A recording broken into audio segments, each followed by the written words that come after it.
بارے میں جانیں گے، کربلا کا واقعہ کیوں ہوا، اس کے ریزنز کیا تھے، اور پھر وہاں جانے کے بعد جو معاملات ہوئے وہ کچھ آج ڈسکس کریں گے۔ اور جب کربلا کا واقعہ کمپلیٹ ہو گیا، اس کے بعد اس کے جو کانسیکوینسز ہوئے، اس کے بعد جو یوں سمجھے کہ معاشرے پر اثرات ہوئے، اور پھر ان ظالموں کا کیا بنا، ان لالچیوں کا کیا بنا، ان ظلم کرنے والوں اور عقل کے اندھوں کا کیا بنا، وہ انشاءاللہ کل جو پروگرام آپ دیکھیں گے، جس کا نام ہوگا، جس کا ٹاپک ہوگا کربلا کے بعد۔ کربلا ایک ایسا واقعہ ہے، ہر سال اس واقعے کو ہم ڈسکس کرتے ہیں، اس بارے میں سنتے ہیں، مگر یہ ہمارے ایمانوں کو جلا بخشتا ہے، ہمیں بہت کچھ سیکھنے کو ملتا ہے کہ اس قدر عظیم مرتبے والے، اتنے بڑے مقام رکھنے والوں نے کیسا کامیاب صبر کا مظاہرہ کیا، کتنے بڑے امتحان سے وہ گزارے گئے۔ اور یہ رہتی دنیا کے لیے ایک میسج ہے کہ اللہ والوں کو آزمایا جاتا ہے، نیک بندوں پر بھی تکالیف آتی ہیں، تو ہمیں تکالیف سے گھبرانا نہیں چاہیے، امتحانوں سے منہ موڑنا نہیں چاہیے، اور قربانی دینے سے دریغ نہیں کرنا چاہیے۔ وہ لوگ جو نبی پاک کی آنکھوں کا تارا تھے، وہ لوگ جو پیارے آقا کی آنکھوں کی ٹھنڈک دے، جن کا مقام کتنا بڑا ہے، آج سنیں گے ہم کہ امام حسن اور امام حسین، حسنین کریمین، سبحان اللہ، یہ کس قدر نبی پاک جن کو چاہتے، پیارے آقا ان سے کتنی محبت فرماتے، صحابہ کرام ان سے کتنی محبت فرماتے، ان کے بارے میں احادیث، سبحان اللہ، ایسی ایسی احادیث ہیں کہ آج بھی پڑھے تو ایمان تازہ ہو جاتا ہے۔ لیکن اس کے باوجود امام حسن بھی شہید ہوئے، امام حسین بھی شہید ہوئے، اور اس کی شہادت کے پیچھے ہم سب کے لیے میسج کیا ہے، انشاءاللہ آج ہم نے وہ سننا ہے۔ سب سے پہلے ہم امام حسن، امام حسین کے کچھ فضائل سنتے ہیں۔ سب سے پہلے ریئلائز ہو کہ جن کی بات ہونے جا رہی ہے ان کا سٹیٹس کیا تھا، ان کا مقام کیا تھا، ان کا مرتبہ کیا تھا، اور پھر یہ سمجھنا آسان ہوگا کہ اتنے بڑے مرتبے والوں کو اتنی بڑی آزمائش، اور پھر ان کی زبان پر صبر ہے، شکر ہے، اللہ کے فیصلوں پر یقین ہے، سبحان اللہ، سبحان اللہ۔ یہ بہت سارے شکوے کرنے والے، شکایات کرنے والے، گھبرا جانے والے، مصیبتوں سے ڈر جانے والوں کے لیے اللہ نے چاہا بڑا زبردست یہ پروگرام ثابت ہوگا۔ اگر آپ غور سے دیکھیں گے تو اپنی مشکلیں، اپنی پریشانیاں، اپنے دکھ تو بہت تھوڑے لگیں گے، سبحان اللہ۔ امیر اہل سنت کا مجھے وہ شعر یاد آ رہا ہے کہ پیارے مبلغ معمولی سی مشکل پہ تو گھبراتا ہے، دیکھ حسین نے دین کی خاطر سارا گھر قربان کیا۔ تو انہوں نے تو سارا گھر قربان کر دیا، اور ہم چھوٹی چھوٹی پرابلمز پر کمپلین کرتے ہیں، شکوے کرتے ہیں، شکایات کرتے ہیں۔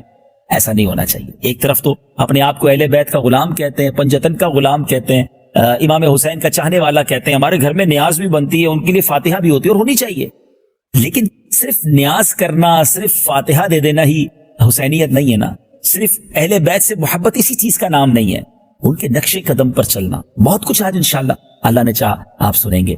سب سے پہلے فضائل حسنین کریمین سنتے، اور سبحان اللہ، یہ تو گھرانہ ہی کمال کا ہے، کیا گھرانہ میرے حضور کا ہے، سبحان اللہ۔ سیدی اعلیٰ حضرت سے پوچھئے نا اس گھرانے کے بارے میں کیا کمال کی بات کہتے ہیں، فرماتے ہیں کیا بات رضا اس چمنستان کرم کی، کیا بات رضا اس چمنستان کرم کی، زہرا ہے کلی جس میں حسین اور حسن پھول۔ کیا بات رضا اس چمن ستان کرم کی، کیا بات رضا اس چمن ستان کرم کی، سہرا ہے کلی جس میں حسین اور حسن پھول، سہرا ہے کلی جس میں حسین اور حسن پھول۔ سبحان اللہ، سبحان اللہ۔ یہ حسین اور حسن پھول سیدی اعلیٰ حضرت نے ایسے نہیں کہا، یہ بخاری شریف کی حدیث ہے، حضرت ابن عمر رضی اللہ تعالیٰ عنہ سے مروی ہے کہ نبی پاک علیہ الصلوۃ والسلام نے ارشاد فرمایا، حسن حسین رضی اللہ تعالی عنہما دنیا میں میرے دو پھول ہیں، سبحان اللہ۔ ترمذی کی حدیث میں ہے نبی پاک علیہ الصلوۃ والسلام نے فرمایا، حسن اور حسین رضی اللہ تعالی عنہما جنتی نوجوانوں کے سردار ہیں، یہ جنتی جوانوں کے سردار نبی پاک جنہیں اپنا پھول فرمائیں، سبحان اللہ۔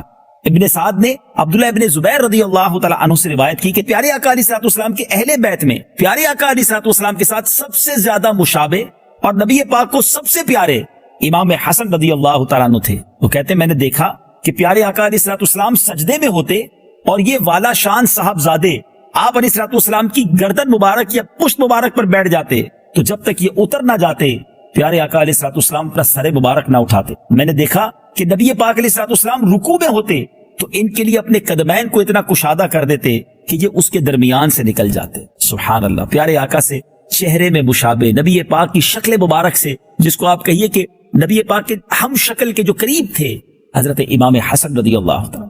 بڑی کمال کی بات ہے، یہ دونوں شہزادے جو تھے نا، ان کی ایک اور شان بیان کروں کہ امام حسن جو ہے سر سے لے کر سینے تک پیارے آقا سے مشابہ تھے، اور امام حسین سینے سے لے کر قدم مبارک تک مشابہ تھے. سبحان اللہ سبحان اللہ. یعنی صحابہ کرام کو جب نبی پاک علیہ الصلوۃ والسلام کا دیدار کرنا ہوتا تھا تو ان دونوں شہزادوں کو اکٹھا کر لیتے تو تصویر مصطفیٰ سامنے آ جایا کرتی. اور کمال کی بات یہ ہے کہ سید اعلیٰ حضرت نے اس خوبصورت مشابہت کو کس پیارے انداز میں لکھا. ایک سینے تک مشابہ، ایک وہاں سے پاؤں تک، حسن سبتین ان کے جاموں میں ہے نیما نور کا، صاف شکل پاک ہے دونوں کے ملنے سے عیاں، خطے تو ام میں لکھا ہے یہ دو ورقہ نور کا. تھوڑے مشکل الفاظ ہیں، پہلے آپ کو سمجھا دیتا ہوں، پھر انشاءاللہ طرز میں سنیں گے تو اور ایمان تازہ ہو جائے گا.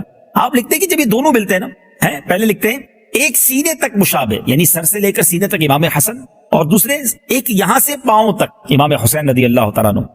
وفا فرماتے ہیں ایک سینے تک مشابہ، ایک وہاں سے پاؤں تک، حسن سبتین ان کے جاموں میں ہے نیما نور کا. سبتین کہتے ہیں حسنین کریمین کو، کہ ان دونوں کے ملنے سے نور کا جامع نبی پاک علیہ الصلوۃ والسلام کا سراپا سامنے آ جاتا ہے. پھر آگے فرماتے ہیں، اور یہ بڑی پیاری بات کی، فرماتے ہیں کہ صاف شکل پاک ہے دونوں کے ملنے سے آیا. جب دونوں ملتے ہیں تو پورا سراپا مصطفیٰ صلی اللہ تعالی علیہ وسلم سامنے آ جاتا ہے. لیکن کیا شاندار مثال دی ہے. فرماتے خطے تو ام میں لکھا ہے. خطے تو ام یہ کیا ہے؟ یہ ایسی ٹرمینالوجی ہے، ایک ایسی اصطلاح ہے جو جنگ کے دنوں میں فوجی اس طرح کے خط بھیجا کرتے تھے کہ پہلے کے زمانے میں ظاہر یہ ٹیلی گرام اور فیکس اور واٹس ایپ وغیرہ تو نہیں تھا، کسی قاصد کے ذریعے خط بھیجا جاتا. تو پہلے آدھا خط بھیجا جاتا تاکہ اگر راستے میں کوئی پکڑ لے اور وہ خط چھین لے تو پتہ نہ چلے کہ پلان کیا ہے، پوری اسٹریٹجی سامنے ڈکلیئر نہ ہو جائے. تو وہ آدھا خط بھیجتے، جب وہ آدھا مل جاتا پھر آدھا بھیجتے، تو جب دونوں کو ملایا جاتا تو بات پوری سمجھ آتی تھی. اللہ اکبر. آپ لکھتے ہیں کہ جب دونوں کو ملاتے ہیں نا، سبحان اللہ، صاف شکل پاک ہے دونوں کے ملنے سے عیاں، خطے تو ام میں لکھا ہے یہ دو ورقہ نور کا. یہ دونوں ورق نور کے ہیں، جب ملتے ہیں تو نبی پاک کا سراپا سامنے آ جاتا ہے. سبحان اللہ. ایسی مبارک ہستیاں ہیں حسنین کریمین، اللہ ان کے صدقے ہماری مغفرت فرمائے. اب ذرا اشعار کو طرز میں سنیے تو ایمان تازہ ہو جائے گا. ایک سینے تک مشابہ، ایک وہاں سے پاؤں تک، ایک سینے تک مشابہ، ایک وہاں سے پاؤں تک، حسن سبتین ان کے جاموں میں ہے نیما نور کا، حسن سبتین ان کے جاموں میں ہے نیما نور کا، صاف شکل پاک ہے دونوں کے ملنے سے، صاف شکل پاک ہے دونوں کے ملنے سے، خط تو ام میں لکھا ہے یہ دو ورقہ نور کا، خط تو ام میں لکھا ہے یہ دو ورقہ نور کا. سبحان اللہ. امام حسن رضی اللہ تعالیٰ عنہ کی بات ہو رہی تھی تو آپ کے کمالات اتنے ہیں ناظرین، ایک سلسلہ اور اتنی بزرگ ہستیوں کی بات تو سمجھنے بس برکت ہی ملنی ہے انشاءاللہ. برکت تو خیر تھوڑے ذکر میں بھی مل جاتی ہے، لیکن بہت بڑے نام ہیں ان کے ذکر خیر کے لیے تو ہم کئی دن تک بولتے رہیں تو الفاظ ختم ہو جائیں گے. امام حسن کی شان میں ایک اور بات بتاؤں کہ امام حسن نے 25 بار حج پیدل کیے. پیدل حج کو آئے مدینہ منورہ سے مکہ کے لیے، اور آپ کی تواضع اور اخلاص اور ادب کا یہ حال ہوتا کہ آپ پیدل حج کو بھی آتے، رکعت بھی طاری ہوتی اور غریبوں کے ساتھ بھی بیٹھ جایا کرتے، غریبوں کے ساتھ ان کی دعوت کیا کرتے. سبحان اللہ. آپ کا کلام اتنا شیریں تھا کہ جب آپ گفتگو فرماتے تھے تو لوگ کہتے کہ یہ بولتے رہیں، یہی کلام کرتے رہیں، ان کا کلام ختم نہ ہو. اتنا بڑا مقام ہے مگر سافٹ سپوکن تھے، بہت کمال کا کلام کرتے، نرمی تھی، شفقت تھی، مہربانی تھی، سخاوت تھی. اور سخاوت کا عالم تو یہ تھا کہ 2 بار اپنا کل مال اور 3 مرتبہ نصف مال 50% مال اللہ کی راہ میں آپ نے خرچ کیا. اللہ اکبر. یہ سخاوت، جبھی تو ہم نے کہا یہ گھرانہ میرے حضور کا ہے، یہ چمنستان کرم کے چمکتے ہوئے پھول تھے، نبی پاک کی تربیت کا شاہکار تھے. اب بات کرتے ہیں امام علی مقام، امام حسین رضی اللہ تعالیٰ عنہ. سبحان اللہ سبحان اللہ. آپ کی ولادت 5 شعبان کو سن 4 ہجری میں مدینہ منورہ میں ہوئی. نبی پاک علیہ الصلوۃ والسلام نے آپ کا نام حسین اور شبیر رکھا. یاد رہے کہ شبر اور شبیر ان کے معنی ہی حسن اور حسین بنتے ہیں، اور یہ وہ کمال کے نام ہیں. یہ سریانی زبان میں شبر اور شبیر کہتے ہیں، عربی میں اس کو حسن اور حسین کہتے ہیں. اور یہ نام بڑی کمال کی بات بتانے جا رہا ہوں کہ اس سے پہلے یعنی ان دونوں کو رکھنے سے پہلے دنیا میں کسی کے نام نہیں رکھے گئے تھے، یہ جنت سے نام آئے ہیں. سبحان اللہ. جبریل امین نبی پاک کی بارگاہ میں یہ نام لے کر آئے. آپ کی کنیت ابو عبداللہ، لقب سبت رسول اور ریحانۃ الرسول، اور آپ کے برادر معظم کو کی طرح آپ کو بھی جنتی جوانوں کا سردار کہا گیا. سبحان اللہ. نبی پاک نے کیا خوب دونوں شہزادوں سے محبت کا اظہار کرتے ہوئے فرمایا، جس نے ان دونوں سے محبت کی اس نے مجھ سے محبت کی، اور جس نے ان سے عداوت کی یعنی ان سے دشمنی کی اس نے مجھ سے دشمنی کی.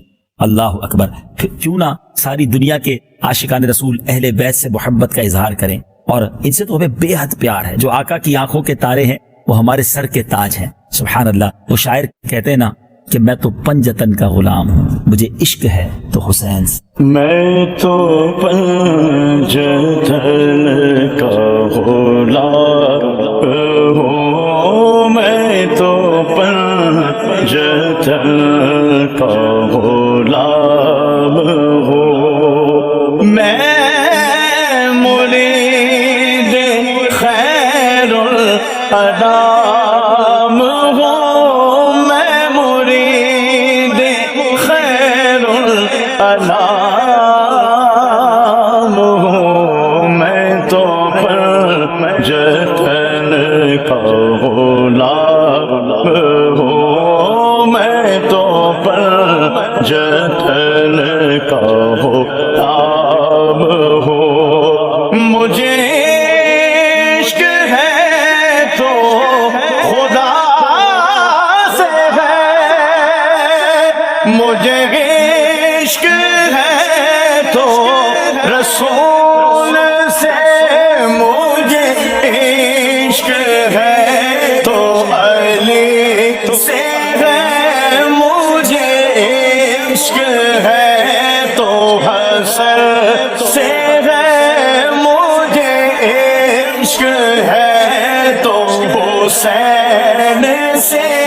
میرے منہ سے آئے مہک صدا جو میں نام لوں تیرا جھوم کے، میں تو پنجتن کا غلام ہوں، میں تو پنجتن کا غلام ہوں. اللہ مرتبہ کیسا ہے.